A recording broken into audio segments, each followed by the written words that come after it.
27 years old, I left a very demanding job in management consulting for a job that was even more demanding, teaching.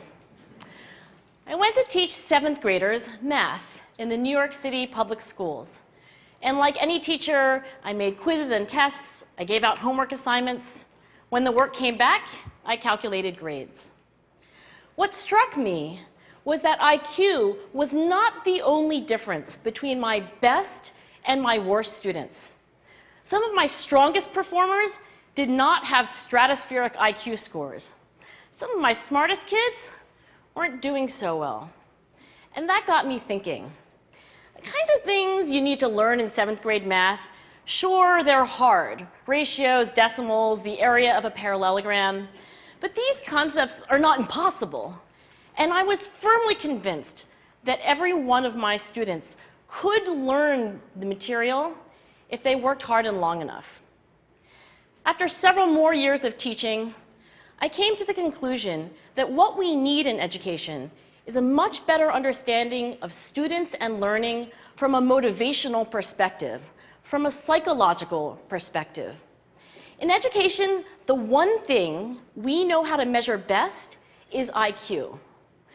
But what if doing well in school and in life depends on much more than your ability to learn quickly and easily?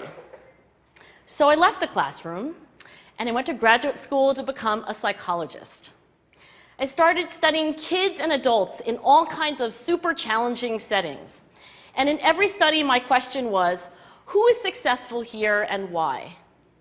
My research team and I went to West Point Military Academy. We tried to predict which cadets would stay in military training and which would drop out.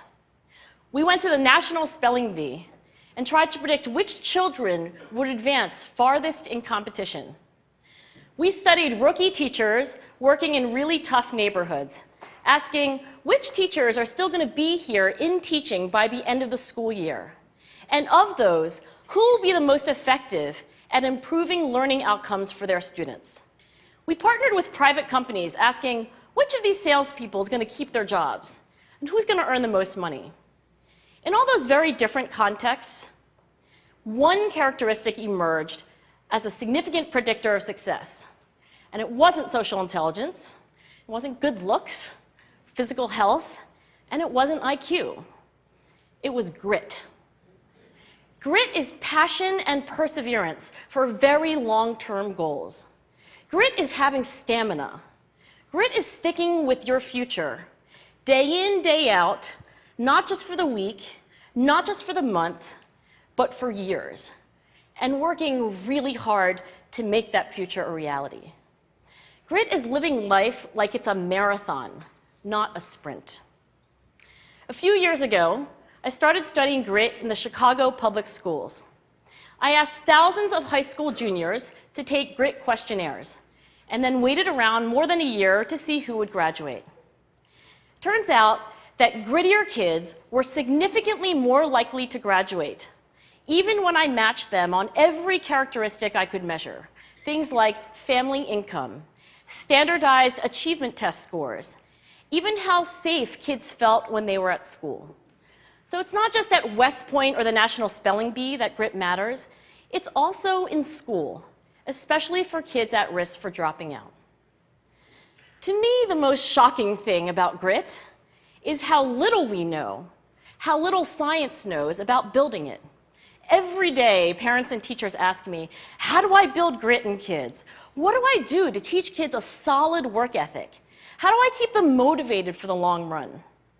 The honest answer is, I don't know. What I do know is that talent doesn't make you gritty. Our data show very clearly that there are many talented individuals who simply do not follow through on their commitments.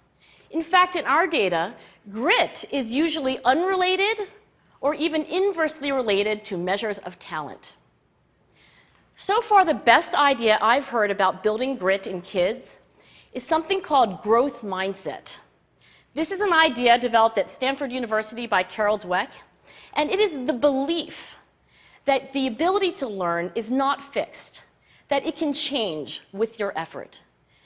Dr. Dweck has shown that when kids read and learn about the brain and how it changes and grows in response to challenge, they're much more likely to persevere when they fail because they don't believe that failure is a permanent condition. So growth mindset is a great idea for building grit, but we need more.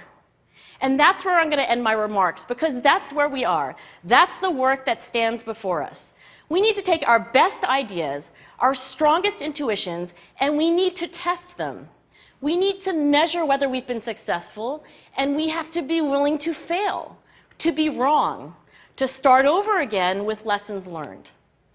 In other words, we need to be gritty about getting our kids grittier. Thank you.